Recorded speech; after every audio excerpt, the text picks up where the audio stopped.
हल्लीचे जेनझी जे आहेत ना, जेनझी लोक अगदी खूप छान अवेअर्ड आहेत की आपलं गोल बेस इन्व्हेस्टमेंट प्लॅनिंग करायला हवं आणि अगदी पहिल्या सॅलरीपासनं आता इन्व्हेस्टमेंट देखील करतायत.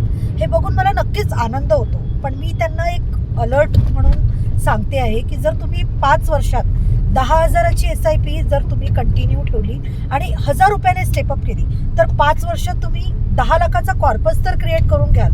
पण जर 5 वर्षांनी यदा कदाचित जर तुमच्या फॅमिलीमध्ये किंवा तुमच्यासोबत जर काही मेडिकल इमर्जन्सी घडते आहे तर त्यावेळेला तुमचे हे जे 10 लाख रुपये आहेत हे सिंगल क्लिकमध्ये पूर्ण स्पॉईल होऊ शकतात. तर जर तुम्ही प्लॅनिंग करताय हे खूप चांगली गोष्ट आहे. पण सगळ्यात पहिले तुम्ही तुमचं इन्शुरन्स प्लॅन करा. सगळ्यात पहिले तुमचं हेल्थ इन्शुरन्स आणि टर्म इन्शुरन्स प्लॅन करा अँड देन आफ्टर तुम्ही इन्व्हेस्टमेंट प्लॅनिंग गोल बेस इन्व्हेस्टमेंट प्लॅनिंग करा. हे खूप छान आहे. मी नक्कीच तुम्हाला ॲप्रिशिएट करणार. पण सगळ्यात पहिले हेल्थ इन्शुरन्स, टर्म इन्शुरन्स आणि नंतर SIP ही आपल्याला करायची आहे.